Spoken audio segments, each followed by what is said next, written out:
Okay, welcome to SBS 200, the Introduction to Social Sciences. My name is Juan Jose Gutierrez, and I have been your instructor for a good while now, so hopefully we'll have a nice ending of semester.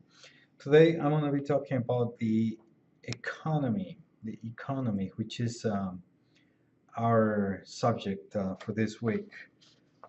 As you might remember, we are exploring different topics and issues in the social sciences, and now we're moving into other aspects. We have explored religion, poverty, culture, and a number of things, but now it's the economy. So what is it that we refer to when we talk about the economy? Let's get started. The chapter that we have at hand um, explores different elements of economy. It explores the nature of the economy, what is the function of the economy, some things we know just intuitively, but it is time for us to try to define some elements of it. What is the relationship between the economy and the social sciences? Um, so when we say economy, are we referring to the economy at large or the economy as a science, as a discipline within the social sciences? It is actually both. So let's talk about it. Then we are going to be talking about wants and goods, what we want, what we need, and how is that um, afforded by our economic activities.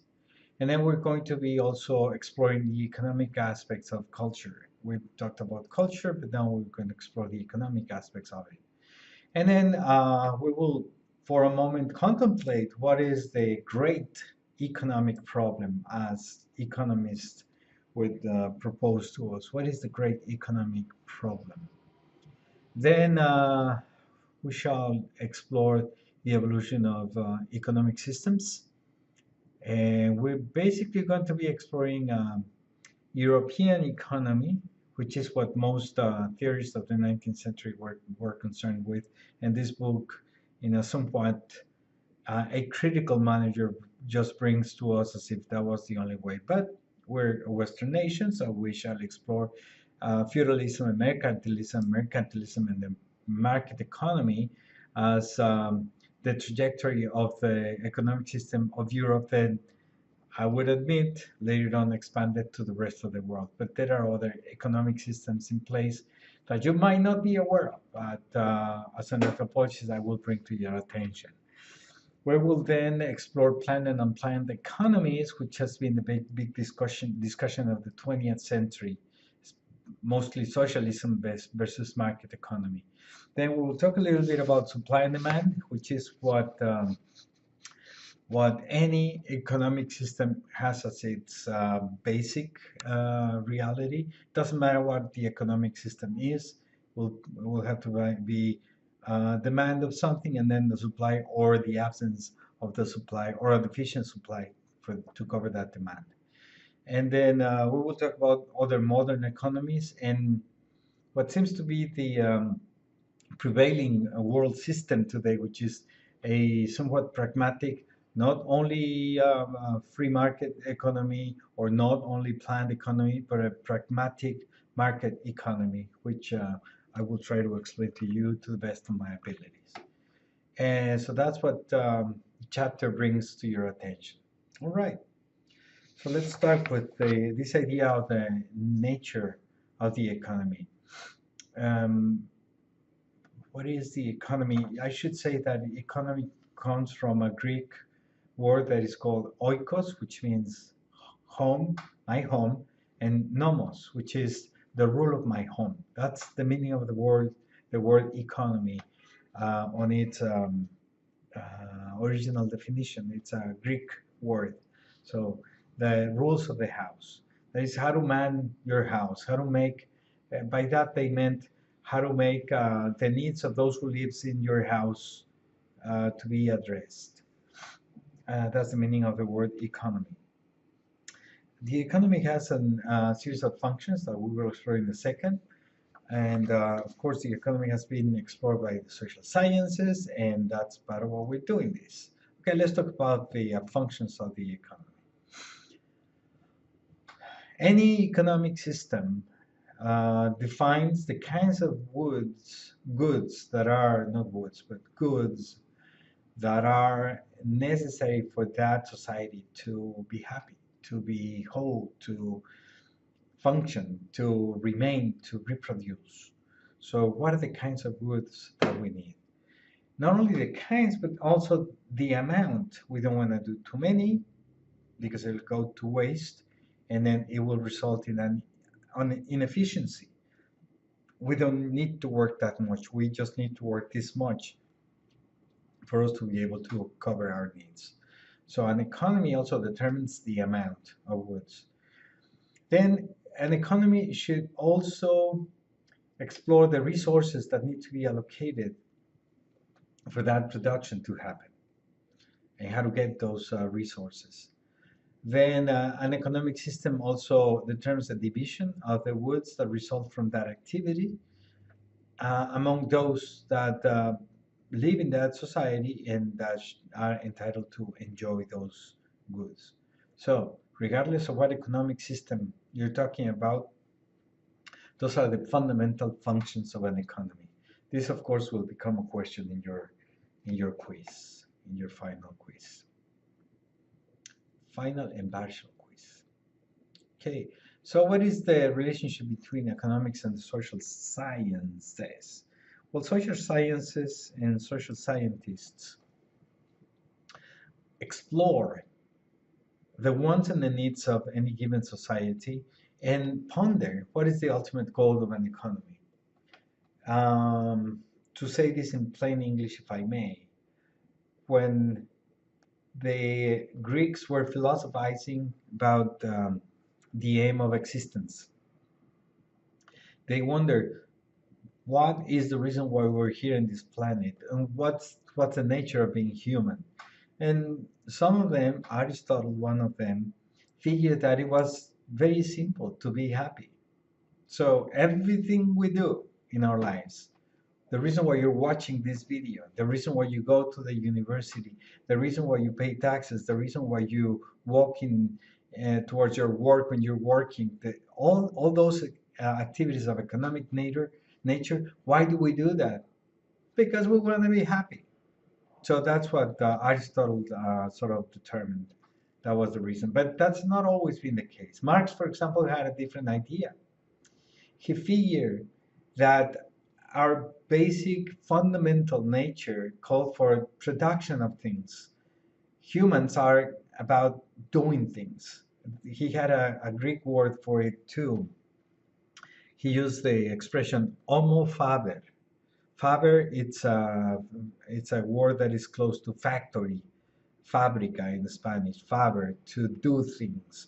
So if we're able to do things, then we are happy, because doing things is a way to fulfill our basic needs. So if we can do things, we're happy. So it's not happiness, but it is the production of things that generate happiness. So ultimately, the economy has to be a system that allows people to do things.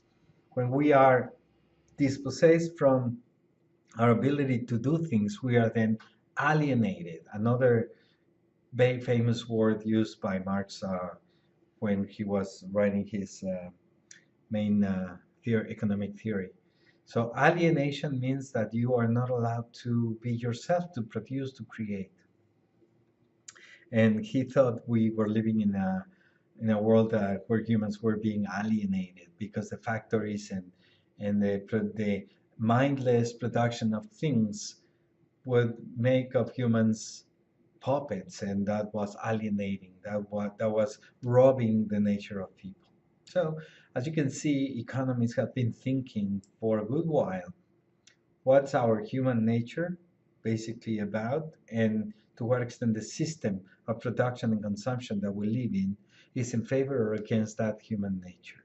So it takes a lot of thinking, and it's really quite an interesting endeavor to think about our nature and our systems of fulfilling needs and and uh, and the system of wants.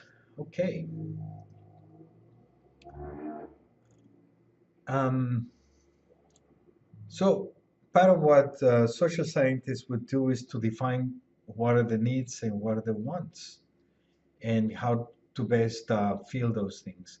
For example, our needs go well beyond just material desires. We also need immaterial things like love and affection and understanding. And how do you quantify that in an economic system? How do you enable for that in an economic system? So as you can see, the economy is not only about creating iPods and phones and tablets and computers, but it is also well beyond that. How are those things enable us to be loved and to have affection and to have that an opportunity for that deep symbolic life that we are so well endowed to live? So it's not just about material things. Social scientists, psychologists, and people start thinking about the material and the non-material in terms of what we want. From all this reflection comes the very concept of wealth. So what is wealth? Is to have what I want. But what I want is more than just material. It's a mixture of material and immaterial. We definitely cannot be happy without material things, but we cannot be happy without immaterial things. So wealth becomes a complex concept to deal with. And that's what social scientists and economists in specific will spend time thinking about. So sort of in that realm, we also need to think about economic aspects of culture and how culture complements material aspects of our life. Marriage, for example, is not just about love, but marriage and love have an economic aspect. Without marriage, you cannot put together large, complex social arrangements because marriage is sort of a legal, political, and economic basis for the fundamental way in which we organize our lives. You have been socialized in the context of a domestic unit. The vast majority of those units will have some form of arrangement that we can call that's a motorcycle at the university. Thank you. So, and that we can call an institution. You can have a family as a fundamental institution, and marriage being, in many of the cases, the beginning of that institution. That's by far not the only way of having a family. We know better, but it's a common way of having a family started with marriage. So marriage is economy besides being law. I guess this points at the fact that economy it's a complex reality in which you have material and immaterial elements. And yes, economists have to think and take into account all those material and immaterial elements. So this brings us to what the book wants us to reflect as the great economic problem. Okay, so the economy is comprised of three fundamental elements: labor, that is the human work, as Marx will put it, that transforms nature in goods that we can use for to meet our needs. Natural resources that we transform to create those goods, and then capital, which is needed to produce in a rational and effective manner, right? All these three elements together should be put in play so that we can satisfy demands. But the problem, the great economic problem, is to keep satisfying demands in a world that is continuously increasing that demand. How can we continue expanding production? And some people would say yes, some people would say no, and then you have really interesting views of the economy. Like you have probably heard of the Malthusian view of the economy and population. Like if the population keeps on expanding in infinite ways, the planet is finite. Therefore, we will reach a point of critical declining and disaster. And which is a way, for example, in which some historians have explained the expansion and then the demise of empires and civilizations. So let me just point out some of the economic history of Europe. We come from primitive societies that are producing mostly horizontally, meaning that each and every member of the society will produce similar stuff, and then all together will make a living and will not starve. But as societies grow in growing complexity, you have new economic systems and new social relationships. In Europe, those social complex relationships eventually evolved into the feudal system. The feudal system was one in which you have a few noble men that were endowed with military power. That military power allowed them to control lives and goods, in having full control of areas in which everything that was there would belong to them. So the feudal relationship was such that the feudal lord will allow some people to use some of the land that he used to own in exchange for a tribute or a feudal payment. And this exaction of value created a bipolar society where you have few with higher income and lots with less income. But it's just a vertical relationship. There's no other structures around. Some of the serfs of the feudal lords started specializing in producing certain things and goods that were important for the feudal lords, and and they eventually started clustering in small communities of burghs, which is they became bourgeois, people of the villages, and that was the incipient or origins of mercantilism and then market economy. They were offering services and products that were needed or desired by feudal lords as well as by people, and they were just making money out of it. They were trading their goods for money, and then money started accumulating and eventually created an initial incipient capital, a capital that eventually became such an important thing that feudal lords depended on that one. And these people from the village will start lending money in exchange for a promise of payment of the feudal lords. And the lords had to pay because if they didn't pay, then they wouldn't get more money in exchange for when they needed the money. So that created the conditions for the emergence of the market economy, in which money was the basis for the circulation of goods. And this transition from less complex to more complex systems were eventually studied by economists, one of which was Adam Smith, that is mentioned in the book. There's just so many more, but that's the one that the book is mentioning. In a very important, interesting book that is called The Wealth of the Nations. And there he explores the relationship between all of these elements, and he proposes economists have this thing. They are more than just studying things. They tend to propose, and many of them work as advisors for governments to this day, right? So they propose. Adam Smith is not the exception, and he's proposing that a system of laissez-faire. He thinks that the states should stay away from dictating, and the states will be wealthier if they let people do and compete. And those that are more effective, more efficient, are the ones that are going to survive. Well, it's a little bit like the Darwinist approach to the economy. And those that are the fittest will survive, and those enterprises expand. That will benefit the economy at large because they will be producing more effectively.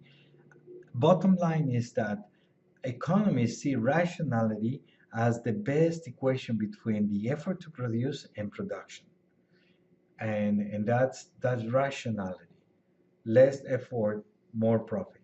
And that's what everyone should be looking for. Fortunately, this laissez-faire that was rampant in the 18th and 19th century eventually led to large, vast groups of people that were unprotected, mostly workers. And that generated pressures and eventually revolution. That created two types of economic systems in the 20th century. Communist system, and then capitalist system. Why did the communist system eventually came to a grinding halt and it just disappeared basically to all effects? You have marginal residual communistic systems, but that are bound to fail. First of all, those systems eventually were unable to deliver the necessary goods and that the population needed, and that created internal pressures and unrest. The elites were unfavorable to a healthy competition that will bring prices down. So everything was dictated from above: the price of this, the price of that, the value of the money, and that is artificial and eventually creates inefficiencies in the system. And therefore, those systems will be lagging behind other systems that are much more productive. Hence, they cannot sustain, for example, big expenses in military systems, and eventually they lose. That's the story of the Soviet Union. This is what the Soviet Union was defeated, is because it lagged behind other economic systems that were much more efficient. And as the inefficiencies mount, it becomes much more difficult to repress unrest, and eventually those nations that were somewhat artificially created. Remember, for example, the Soviet Union was comprised of many different nations, Asian nations, European nations, Central nations, and those nations had little culturally in common. And as you don't have the resources to keep them together through repression, then they eventually break into pieces. That's the story of Yugoslavia. That's the story of many of these artificial nations created in Europe, particularly those two that I'm mentioning. And then they die, right? Or transform into something different.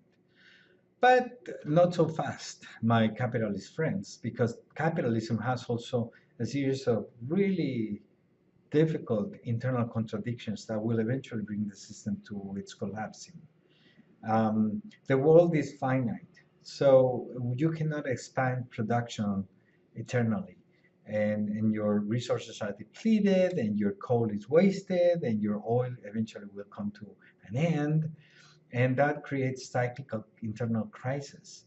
The market bubble crisis that you probably remember is the last major crisis the world went through. Well, that's just one of those, and every time we have a crisis, it's deeper and more difficult to leave behind. So those crises are there as part of the system and will return. We don't have any safeguards today different than the ones we had in 2008. So we're bound to have another major crisis. And when crisis hits in the capitalistic world, then this irrational compulsive consumption that we live in, which is one of ways use, and have more and more and more, comes to a grinding stop, and then we're in the middle of a crisis. But and think of this: we're just consumers, you and I. We don't know how to grow food. We don't know how to do anything other than consume, consume, consume. So if the system breaks, we break, and we're totally exposed to that. I don't know if you ever thought about it, but without the systems that we are so dependent on, we're just totally naked and exposed. So central planning, that's the Soviet Union planning, market economies, open capitalistic economies, are both trying to deal with supply and demand in the midst of ever-growing in complexity systems of integration. So the solution has been somewhat something in the middle of all economies. So now we have pragmatic economies as the economies that rule the world today. It is somewhat regulated and somewhat unregulated. And some cases like China, for example, China is no longer a communist economy, it's a somewhat regulated economy. But if it is to grow and expand, it needs to allow certain forces to play randomly.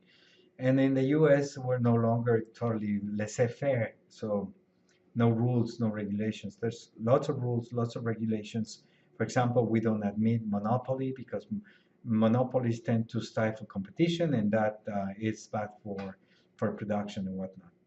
But mostly what I think we're pressed with is that we're finishing every single resource we have in the planet, and eventually we're going to be confronted with there's no more of it.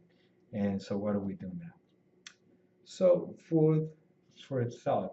Let's expand our conversation in the classroom later on this week. See you later.